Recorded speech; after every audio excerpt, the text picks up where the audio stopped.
going to show you exactly how I made this book board step by step. On our index page, let's go ahead and go to our bookshelf, which is our second notebook here.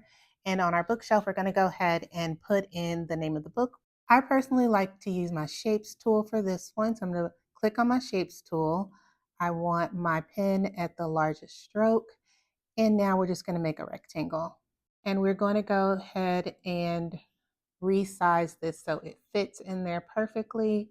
When we click on our book, it will take us directly to our book board. So let's go ahead and get started. Just like if you were using a physical journal and you have to get things ready, you do the same thing when you are using a digital journal. Here, I just Googled for forest clip art, looked for a few things that I might like. So this is a great way to find free images for your journal. You go ahead and tap and hold, and you just do save to photos. And you do that for as many images as you want. And so when you are in Pinterest and you find an actual image that you like, I'm gonna turn on this dark mode so you can see. There are three dots here up top, and you just tap on those and do download image, and it will save to your photos. I'm going to be using my Polaroid set for this book board. When I start journaling, I don't actually know what I'm going to do, but since we're doing one that I've already done, it'll be a little bit smoother for this video. I'm going to move these to the side while I go ahead and grab the images. I'm going to move all of my images off to the side as well, and we'll go ahead and fit each image into a Polaroid. So go ahead and size your image to fit inside however you like it. Once you have your image where you think you might like it, go ahead and tap on the Polaroid and it'll bring it to the front so you can know for sure if you like it. And I do. So let's go ahead and arrange and say bring to the front.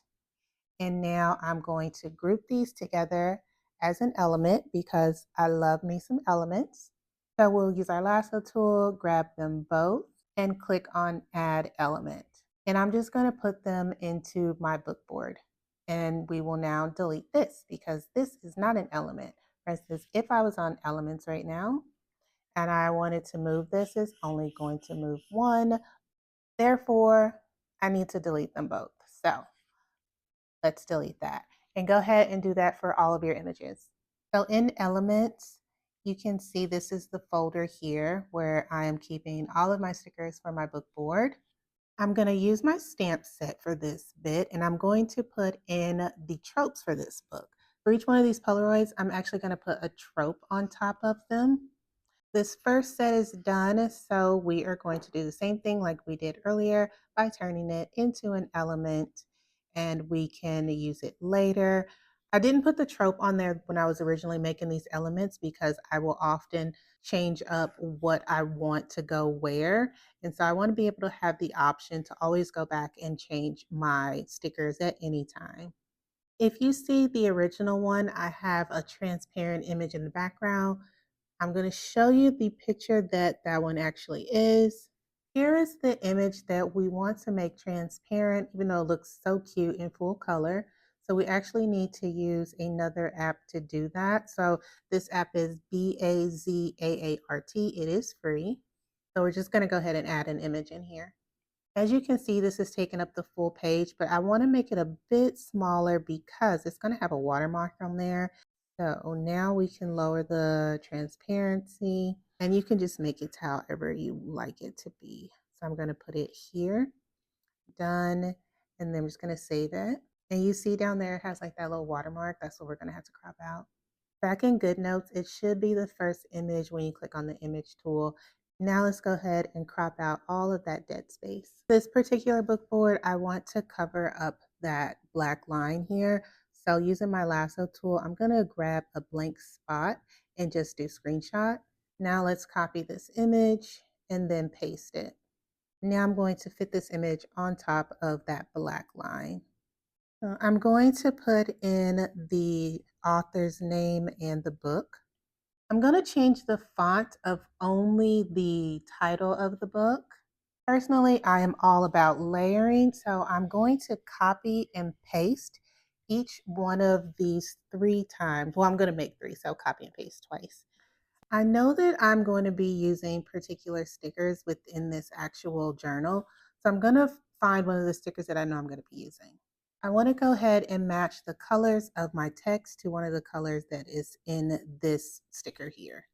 So we go to colors, custom, use our pin dropper, and go ahead and find the colors that you want it to be. Now let's go ahead and layer it. So I'm going to put the title up here right in the middle. I want to make it look as though the Polaroids are hanging off of a piece of twine. So let's grab all of our Polaroids here. Let's pick the ones that we want to put onto our twine. So let's grab our clothespins. I'm very happy with the way this turned out. So I am going to turn this into one large element. And again, we will delete this because these are still individual. My last three Polaroids, I want to put those into an envelope. So here's our envelope. So I'm really happy with this size here, and I'm going to fit my Polaroids into my envelope. So I am loving this. In this space over here, I went ahead and I grabbed some quotes. Once you find the quote, you'll just go ahead and copy it. And we want to paste and match style. So we have one quote and we'll grab the other ones. The last thing I'm going to do is add some outline stickers. So we're going to use split screen for this part. If you don't have a transparent background, you can just tap and hold and it will only select the colored in part, and we'll do add sticker. And we want to do add effect. And I like to add a little outline. So then when we drag this into here, you can see that it has an outline on there, which just gives it the illusion of being a real sticker that we might have peeled from somewhere and we're putting it on here. If you don't want to do it that way, you can still tap and hold and drag it over as is. So I went ahead and I picked 5, and now I'm just going to place them in some of the blank areas that don't have anything there to kind of fill it up a little bit. And I don't really mind if certain things overlap, because if this was an actual physical journal, sometimes things would overlap. So it's kind of the same idea here. So as you can see here, this book board looks different than the first book board that I've done for this particular book, because when I'm journaling, nothing ever looks the same. But I do hope that this gave you a few ideas of some of the things you can do in your own reading journal and making your book boards, or even using some of this in your actual book review. So until next time, thank you so much for watching. Bye.